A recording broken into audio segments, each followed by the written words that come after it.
Дэлхийн монголчуудын хэмжээл радио 88.3 дэлгэн дээр сувга тааруулаад сонсож байгаа эрхэм танд өглөөний мэндийг хүргэе. Улаанбаатар хотод маань 7 цаг 13 минут болсон байна. Радио 3 дугаар студиэс хөтлөгч Аргун хөтлөгч цэцэг найруулагч Борхогийн Чимбатнаар дэлхийд өнөөдөр нэвтрүүлгийг хүргэх гэж байна. Өглөөний мэнд Аргун сайхан амарсан уу? Өглөөний мэнд цэцэг сайхан амарсан уу? Сайхан амарлаа. За нэвтрүүлгийн хамтран ажиллагчаар хэм шүтгтэй хоол идэхэд хүндрэлтэй байна уу? Одоо тэгвэл хэлбэр болсон Корега хамтран ажиллана. За мөн Sky Media Android TV болж шинжлэгдлээ гэсэн үрээтээр Sky Media хамтран ажиллана. За өнөөдөр 2025 оны 4 сарын 30-ны өдөр тохиож байна. Он гараад 120 дахь өдөр. За он тусахад 245 хоног үлдсэн байна.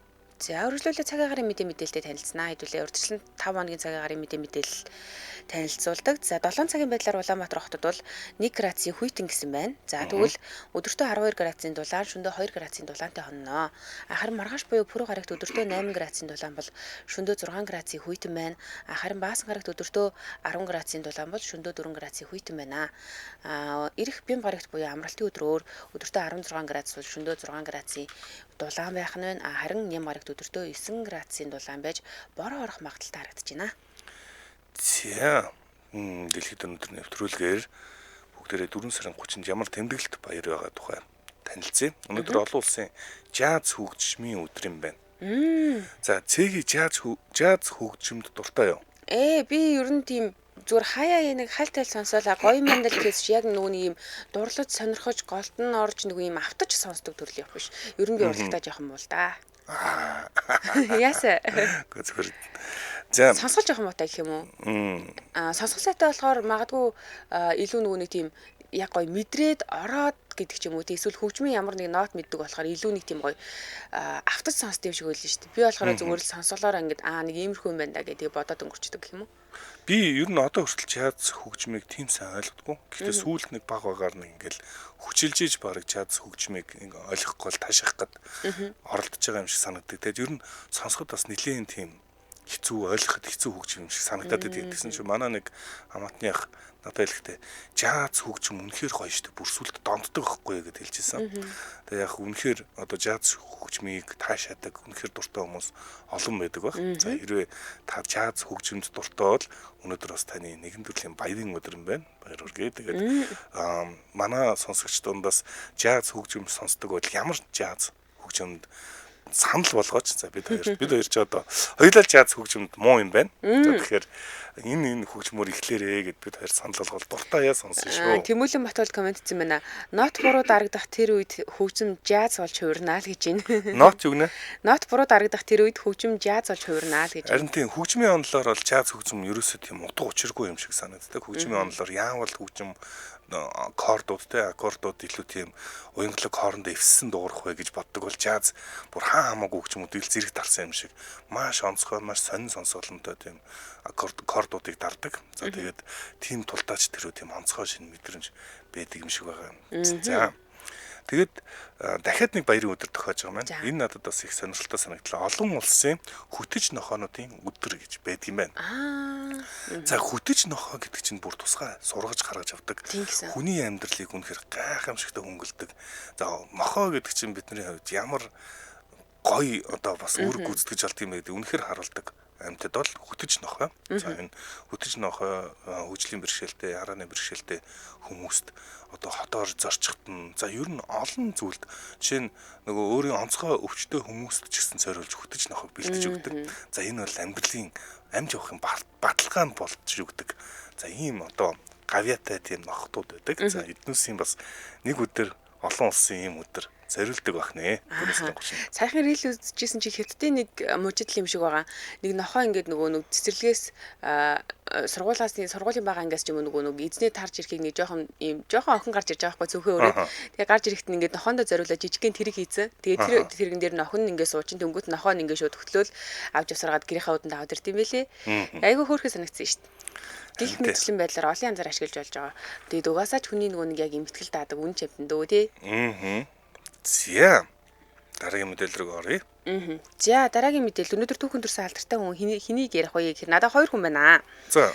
За нэгдүгээр хэн Филипп Киркоров төрсэн юм байна. Оросын холбооны улсын алдартай хамгийн маргаантай pop дуучдын нэг гэдэг тий. Өнөөдөр 68 нас хүрч байгаа юм байна.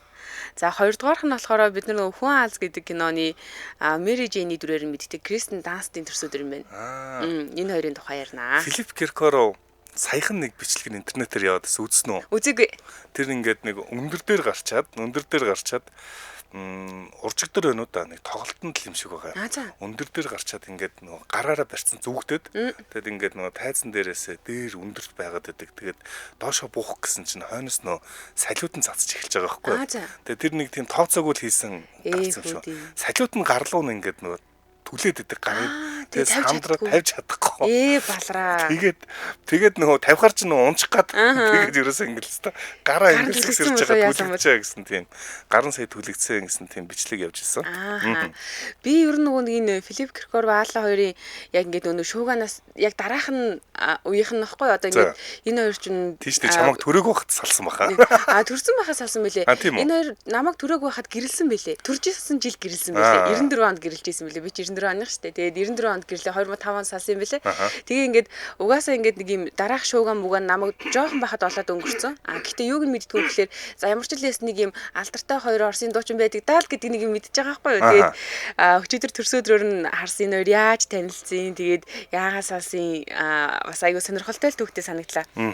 За Филипп Петрос Киркоров 1967 оны 4-р сарын 30-нд Болгар улсын Варна гэдэг юм хотод төрсэн юм байна.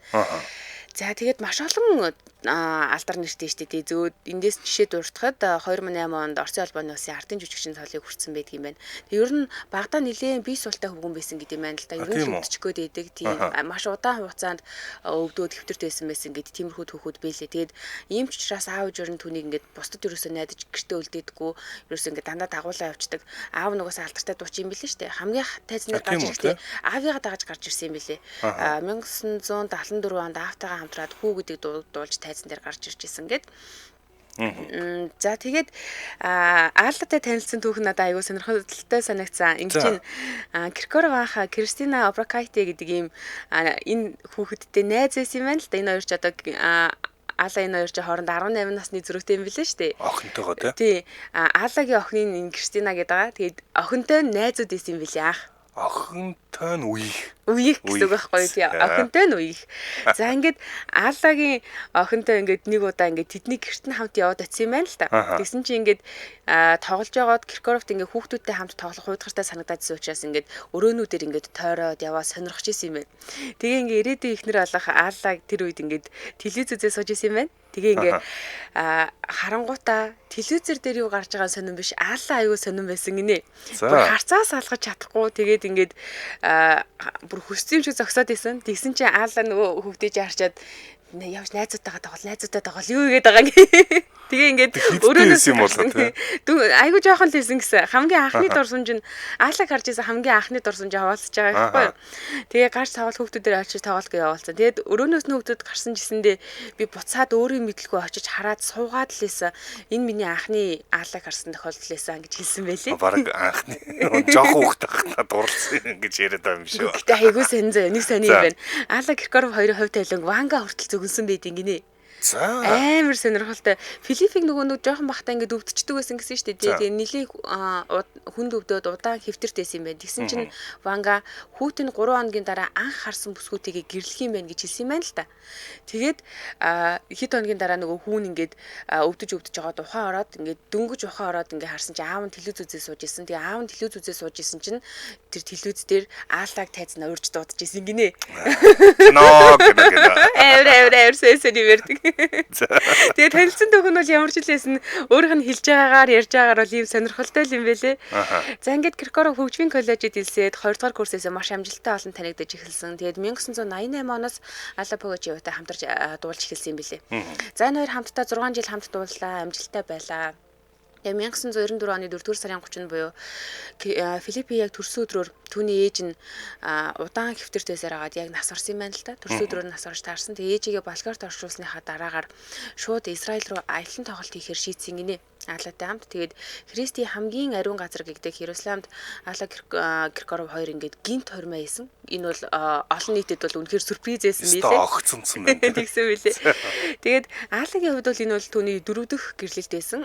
Тэгээд яг гэрлэлтэд батлуулсан өдөр нь болохоор 5 дугаар сарын 15-нд буюу гэр бүлийн өдөр байж таарсан юм байна. Тэгээ энэ хоёр шууд яваад батлуулсан юм шиг үлээ. Тэгээд дараа нь 1 сарын 15-нд ч илүү бүр ингээд Оросын хамгийн алдартай сүмд, маш том сүмд нэлийн нийчгэр хором хийсэн байдаг. Тэгээ энэ үед Филипп 27 настай, Аала Богочо 45 настай байсан байна. Тэгэд одоо Максим Галкин сүүлийн нөхөр нь Максим Галкин шүү дээ тийм. За өөрөөс нь бас хэд ихчжэл одоо. Тэгэд энэ чинь 6 дахь нөхөр гэсэн үг юм байна шүү дээ. Филиппээс өмнө 3 4 5 дахь нөхөр. 5 дахь нь гэсэн үг аа. За хоёул хамтран ажиллагчид танилцуулчаад өргөжлүүлье те. За тэгээ. Нэвтрүүлгийн хамтран ажиллагчаар хэм шүдтэй хоол идэхэд хүндрэлтэй байна уу? Тэгвэл одоо хэлбэр боллоо гэсэн уриатаагаар Корегийн хамтран ажиллаж байна. За хэрвээ та хиймэл шүдтэй за тэгээ дараах зөөр байдаг бол та бүхэн нааш анхаарлаа хандуулаарай. Тогтоц муутай шүдтэй наалдахгүй за та бойлон даралт өгöd байдаг. Ер нь эвгүй мэдрэмж төрүүлээд байдаг бол Коригаг та төрөхж үзэх хэрэгтэй. За Корига гэдэг хиймэл шүдний төрөлхийг та төрөхснээр энэ одоо хазалтын хүч буюу тогтцсыг сайжруулж үүнийгээ дагаад хазалтын хүч за хоол идэхэд дундуур завсарна хоол орох за бойлонд өвдөх гэх мэт олон зөөрүүдийн шийдлийг Корига шийдэх боломжтой шүү. Ер нь хаманд ингээд гадны биет байх айгүй хэцүү мэдрэмж төрүүлдэг юм билээ. Би одоо нэг хэсэг 8 сар хэртээ шүдний хамраа зүүсэн шүү дээ. Тэгээ тэр үед чинь нөгөө нэг алин мөртөл идэж чадахгүй эхлүүлээд үгээд нэг балаа юмараа сууж идэгсэн шүү дээ. Яг ингээ хазаад идэх гэхлээр болохгүй бойл өвдөд. За тэгэхээр ер нь аман дотор ийм эвгүй мэдрэмжтэй явна гэдэг олигтой сайн хоол идэж чадахгүй тэгэл хэцүү юм билээ. Тэгэхээр яг ийм нөгөө хийм шүдтэй хүмүүсийн хувьд ч гэсэндээ ийм мэдрэмж мэдрэгддэг бол Коригаг зөвлөж байгаа. За тэгээд дотроо болохоор гаатай, сингэнсэн, амт агуулаагүй, буйл хамгаалагч гэсэн юм 4 төрөлтэй байдаг юм байна.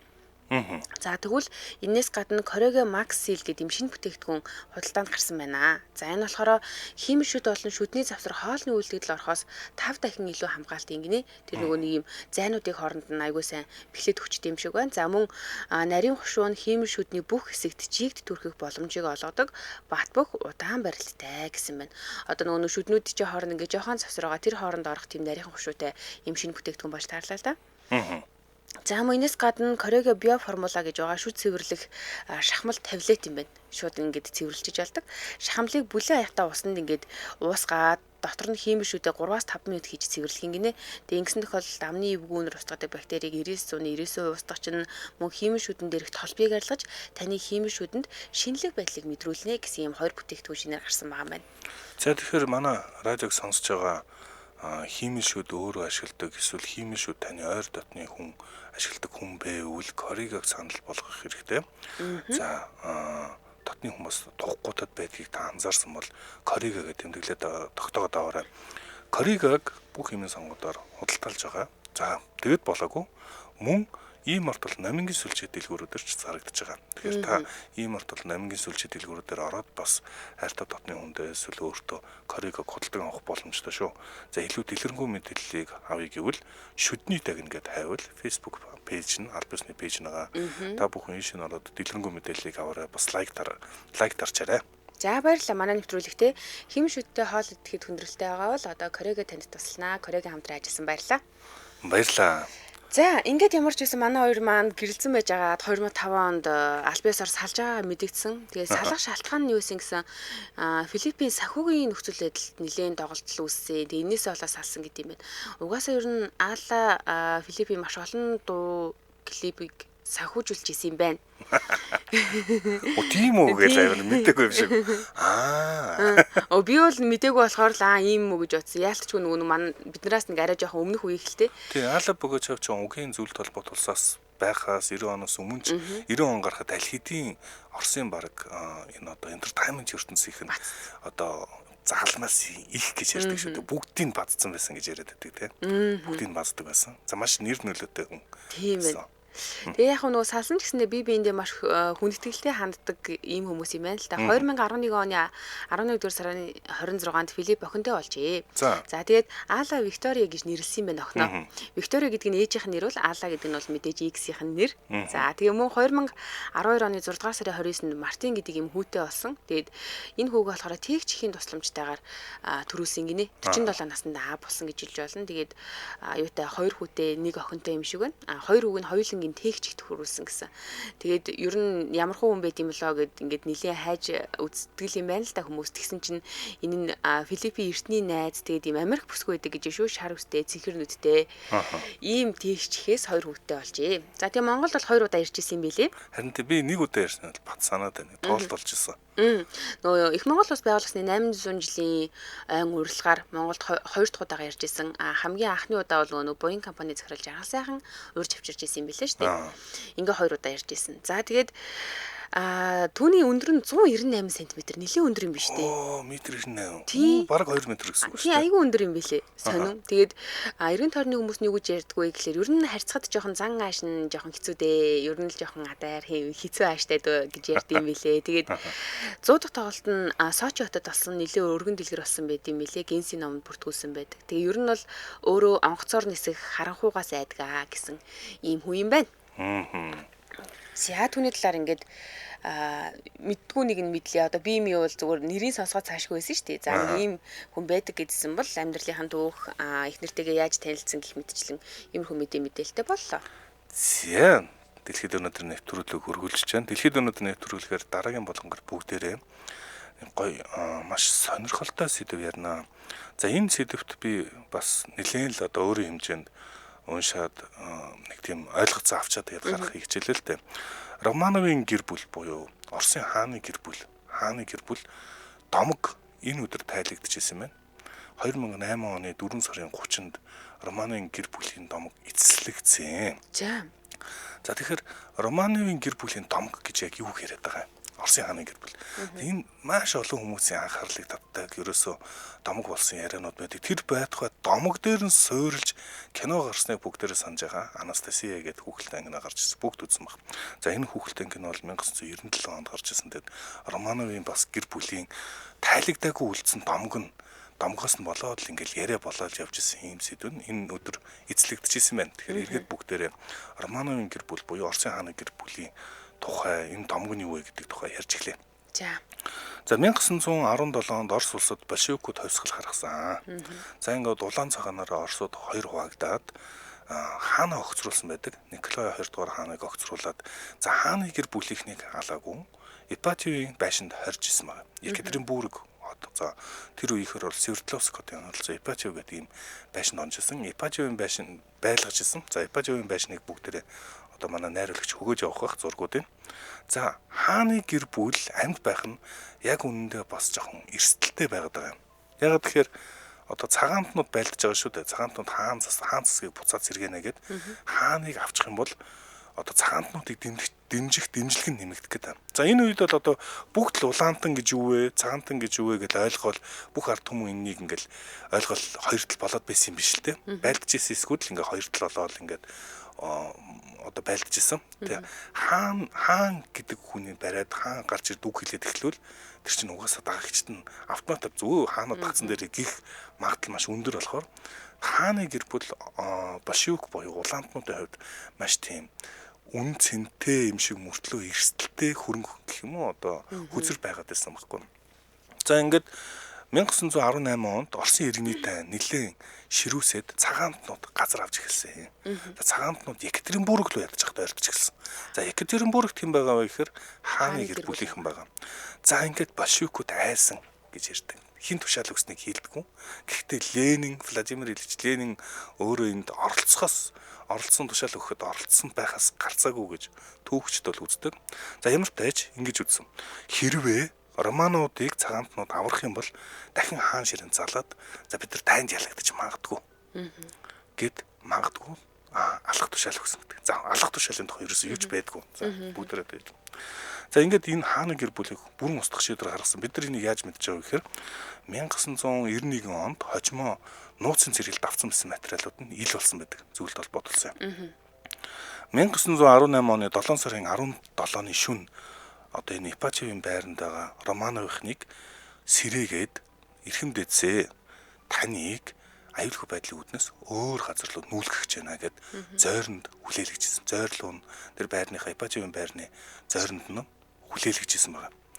За ингээд Ипачевын байрны зойронд орсон одоо энэ гэр бүлийнхнийг ерөөсөө ингээд бидний нүүлгэх чинь аюулгүй байдлаас болж байгаа. За энэ одоо зураг авах гэж магадгүй гэж бодож ирсэн гэж өөрсдийнх нь ингээд хөдлөхөөс өмнө ингээд 50 амгалан гэр бүлийнх нь хүлээж исэн. За ингэнгүүт нь Якоб Юровский гэдэг комиссар орж ирээд шууд уншсан. Николай Александрович, таны төрөл төрөсөд зөвлөлт Оросын эсрэг дайсагнан үйл ажиллагаа явуулж байгаа тул Уралын гүйцэтгэх хороо таныг цааслах шийдвэр гаргалаа. За ингээд цаазын шийдвэрийн уншингуудаа ерөөс юм хэлж хамжааг байх шууд гал нээсэн байдаг. Хамгийн эхэлж мэдэж хэрэг хаанаас орсон.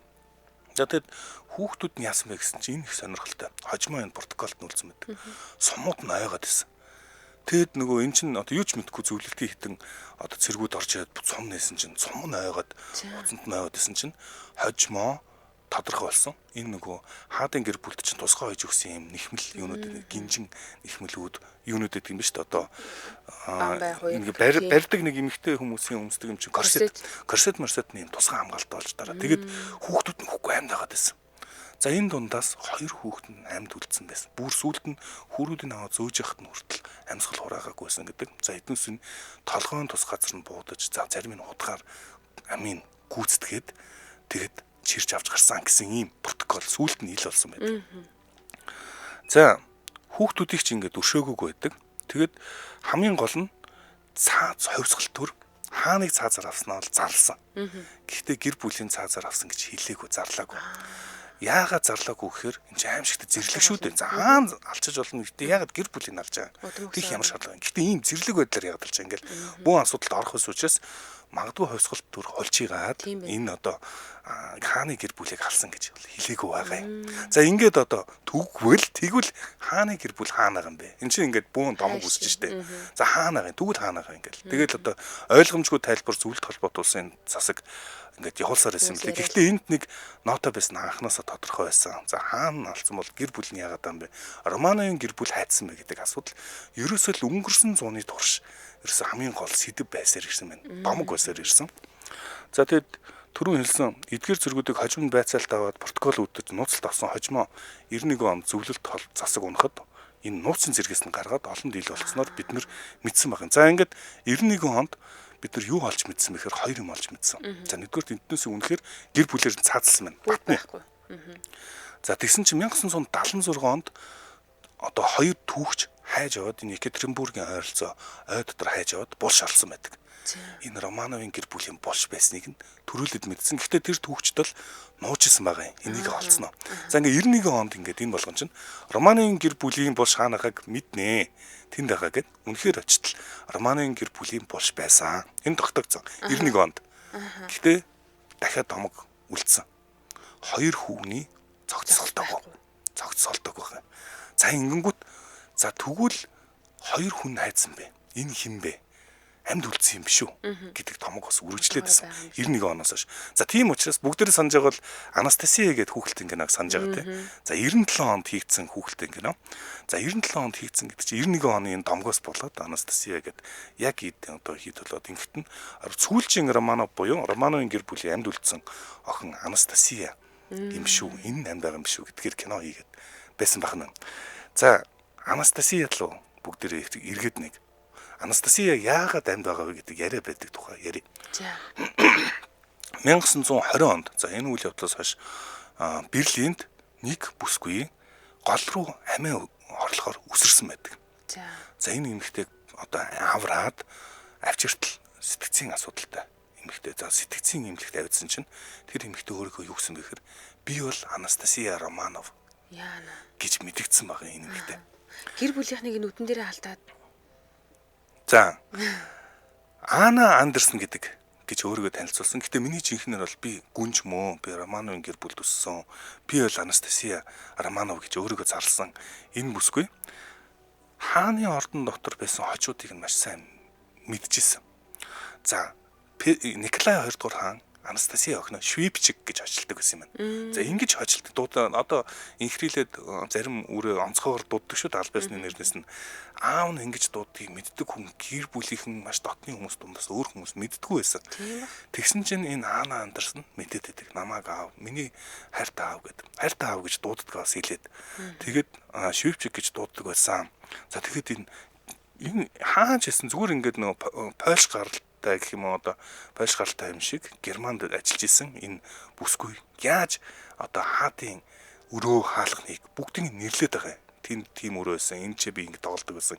Гэт ингээд нэрлээд эхэлсэн. Ингэнгүүт нэр Анастасия юм биш үү гэд. За гэхдээ энийг бүгд Анастасия мөн гэж бол бодоогүй.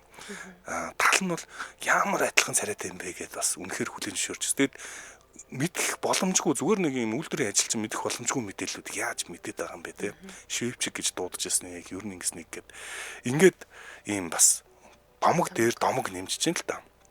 Гэхдээ мэдээж хэрэг бас эргэлзээтэй зүйлс байсан. Жишээ нь одоо энэ Анастасия Андерсон гэдэг Ана Андерсон гэдэг одоо энэ зургийг харуулж байна те. Ана Андерсон гэдэг энэ бүсгүй орсоор сайн ярьж чаддаггүй байсан. Орсоор сайн ярьж чаддаггүй. Тэгээд Орс гэр бүл, Орсын хааны гэр бүл төссөн мөртлөө яхаар орсоор ярьж сайн ярьдаггүй л нэг зөрчилдөөнд байгаа. За тэгсэн мөртлөө өөрийнхөө их ах нарынхаа энэ дээрээс дөрөвдөх их ах нарынхаа байр ширхэг дарааллыг нь зурж хэлээд байсан. Тэгэхээр бас асуудалтай байх магадaltaй. Тэгээд хамгийн сонирхолтой нь Ана Андерсон 50 жилийн турш шүүгцсэн байдаг. Би Романо мөн гэж шүүгцсэн байдаг. За тэгээд хожимо ДНХ-гийн шинжилгээ бүр одоо шинжлэх ухааны нэлийн хөгжсөний дараа ДНХ-гийн шинжилгээгээр Андерсон бол Романо биш ээ. Энэ Польш гаралтай үйлдвэрийн ажилчин. За түүний жинхэнэ нэрийг Франциска Шансковска гэдэг ийм нэртэй үйлдвэрийн ажилтан байсан тогтоогдсон. За тэр магадгүй ямар зоригтойгоор өөрийгөө Анастасия гэж хэлсэн юм. Магадгүй хөрөнгөтэй болчихно гэж бодсон уу? Ер нь яаж энэ мэдээллүүдийг олсон ч гэсэн бас асуудалтай. Тэр өөрөө л хүн хөтлөө одоо хэлээгүй. Яагаад энэ тухай домог бас үлд болоод үлдээсэн. Магадгүй зүгээр өөрийнх нь дотны хүмүүс нь хоорондоо ингэдэг тэгдэг гэж яриа болсон олд сонссон байж магадгүй. За гих мэд юм байна. За тэгээд түрүүн хэлсэндээ 1979 онд хоёр сонирхогч түүхч нууцаар анхны булшийг илрүүлсэн. За ингэ засагтай бол мэддэггүй асуудалд орох гэдсэн. За тэгээд зөвлөлт холбоот улсны задарсны дараа албан ёсоор булшийг малтан 9 хүний шаардлыг гаргаж авсан байдаг. 9 хүн гэдэг нь зөвхөн хаатын гэр бүл биш, дотор нэрсэн одоо барлагууд холбоотой найз нөхдөд нь хамт байсан. За энэ дундаас 2 хүүхэд нь 2 хүний одоо шаарл дутаад байсан. За ингээл одоо энэ чинээс болоод за Анастасия үнэхээр л үнэн байгаа юм байна гэдэг энэ үргэлжлэл яваадсан байгаа юм. За ингээд 2007 онд 2 дахь булшийг олсон байгаа юм. 2 дахь булшнийг оцруулсан. За энэ ингэсэн байна. Тухайн үед Ипачивын байшнаас цогцуудыг гаргаж ачиж явахдаа ууг нь бол тусгай ийм уурхай байсан. Уурхайд очиж булшлах болох зорилготой байсан юм байна. За ингээд явах чахтаа энэ чинь нэг жоохон бүтлэхгүй гэх юм уу машинд очиж явж байгаа машин намх цуугаад цааш явах боломжгүй. За тэгээд цаамтнууд өгч ирж исэн учраас за одоо баригдаж магадгүй ч айгаад тэгээд тэр байсан газараа булсан баг. За тэгээд энэнийг хаадын гэр бүл гэж танигдуулахгүй төлөө хөхрийн хүчлэр бүгдийнх нь нүүрэн дээр нь хөхрийн хүчил хасгаж одоо танигдах царайг нь танигдах боломжгүй болгоод нуусан. За тэгээд энэ яг Романогийн гэр бүл мөн гэж баригдахгүй төлөө тусдаа 2 өөр газар нь 2 дахь газар нь хүүхдүүдийг оршуулсан болж таардаг. За энийг бид нар яагаад мэдж байгаа вэ гэхээр 2007 онд яг Романогийн гэр бүлийн оршуулгын эс 70 метрийн зайтай 2 цогц олдсон. За энэ 2 цогц дээр 2008 оны 4 сарын 30-нд шинжилгээ хийж тусаад энэ хоёр бол Анастасия биш Мария юм бэлээ. Анастасия нь бол нөгөө талднаас нь солидог. Тэгээд Алексей хоёрын цогц мөн байна гэдгийг олж тодорхойлсон байна. Өөрөөр хэлбэл энэ одоо Романогийн гэр бүлээс хүн үлдээгүй. Энэ домогийн хүү төгсгөл болсон. Өдөр нэмээд. За, тун сонирхолтой. Нэвтрүүлгийн хамтран ажиллагчаа танилцуулаад өргөжлүүлээд Улаанбаатар хотод 7 цаг 41 минут. Sky Media Android TV болж шинжлэглээ гэсэн үрээр Sky Media хамтран ажиллаж байна. За, таны үзэх кино болон контент нь 4K нэгтрэлтэй, Dolby 5.1 дугаартай болж гэртээ кино чатрын мэдрэмж авч дууд урсны өндөр чанартай хүлээн авч үзнэ. Яа. За 4K нэгтрэлтэй кино бол ховор байдаг. Dolby дугаартай гэхээр за Dolby хэрвээ өөр системд бол яг л кино чадварт гэртээ байгаа юм шиг үздэг. Тийм форматаар кинонууд үзүүлж явж. Үнэхээр жаргаж үзнэ гэсэн. За видео сангаас хайлт их улам хэлбэр болж хайх киноныхоо нэр төрөл найруулагч гэх мэт утгыг нь удирдлагандаа хэлэхэд тухайн кино контент шууд гарч ирэх ийм болж байгаа юм биш үү? Ямар гоё. Одоо ч ер нь бол ингээд нэг юм хайлтыг жоохон төвөгтэй байгаад идэг ус энийг шинжилсэн байна. За тэгээд хүн бүр тусдаа бас дундаа профайл буюу нэвтрэх нэр нууц үг үүсгэж ашиглах боломжтой болсон юм байна. Үүний хамгийн зөв давуу тал нь гэвэл та хүүхдээ профайл үүсгээд эцэгхийн хяналт хийх боломжтой болж байна. Одоо хүүхдүүд чинь юу үзээд байгаа нь бид нарт аягүй чухал цаг үе болчихлоо шүү дээ, тийм ээ. За жишээ нь хүүхэд өөрийнхөө буюу хүүхдийн профайлаар ороход дан хүүхдийн насны онцлог тохирсон контент гарч ирнэ. За ингээд хүүхэд дураараа кино түрээслэх нөгөө их төлбөр гаргачдээ шүү дээ, тий. Ийм асуудлуудаас одоо ангижрах боломжтой юм байна. Энэ хүүхдүүд нэрээ дураараа кино түрээсэлдгээс болж эцэг эхчүүд бүр нэрээ балард юм шүү байгаа. Нэг манай нэг найз нэг мэдсэн чи сарын төлбөр нь 300 мянга гарсан заяа. 360 мянга гарсан. Тэгээ яаж байгаа ингээд гэсэн чи ер нь бол тааралцсан бүх кинонуудаа бүгдийн түрээсэлсэн. Амар.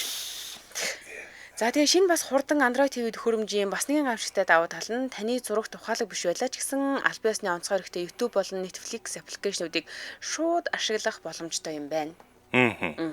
За тэгэхээр та 76 90000 гэдэг дугаараас дэлгэрэнгүй мэдээллийг авна. Утасны дугаар нь 76 90000. За мөн Skytel CGM гэсэн вебсайт руу ороод дэлгэрэнгүй мэдээллийг аваарай. За тэгэхээр шинэ бас хурдан Android TV-д хөрөмжтэй Sky Media үйлчилгээний шинэ хэрэглэгчдээсээ нэг гэр бүлийг Япон улсын Токио хотод байршилтай Warner Bros студийн Making of Harry Potter-ийн паркаар аялуулах нэ. Бас ийм гоё юутай урамшуултаа байгаа юм байна. За тэгээд утасныхан дугаарыг дахиад нэг давтаад хэлжээ. 76 90000 Skytel CGM гэсэн вебсайтаас болон Sky Media гэсэн Facebook хуудасаас илүү дэлгэрэнгүй мэдээллийг авах боломжтой. Sky Media Android TV болж шинжлэгдсэн байна. Манай нэвтрүүлэгтэй хамтран ажилласанд баярлалаа. Баярлалаа. За дараа нь түүхэн төрсөн алдартай хүн Кристен Данстын төрсөн өдөр байна. 1982 оны 4-р сарын 30-ны өдөр төрсөн гэхээр чинь 43 нас хүрж байгаа гэж хэлж болно. За Америк нэгдсэн улсын Нью Жерсид төрсөн Герман шивэд гаралтай юм байна. Тэгээ бүр 3 настайхасаа загвар өмсөөд телевизээс туршлагын тоглоод эхэлчихжээ. Тэгээ 6 настайд анхны кинондоо ингэж жижиг дүрийг бүтээж исэн бол 11 настайд бүр маш том амжилт гаргасан. Энэ болохоор 1994 оны Interview with Vampire гэдэг энэ кинонд Brad Pitt, Tom Cruise-тэй хамт тоглолт юм байна. Яста тухайн үеийн л супер хамгийн дээж болох таацнуудтай хамт нэг кино. Энэ ихтэй их бага настайсэн сан чинь 10 хүрсэн байсан. 11-тэй байсан гинэ. Тэгээ энэ чинь нөгөө нэг энэ кинонд тоглоод бүр ингээд үнэхээр хүүхдийн хэмжээнд байж болох хамгийн том амжилтыг гаргачихж байгаа учраас хүүхдийн дүрийн шилдэг жүжиглэлт гэж шүүмжлэгчдээс амар өндөр оноо аваад тэгээ дэлхийд алдартай болчихж байгаа байхгүй юу.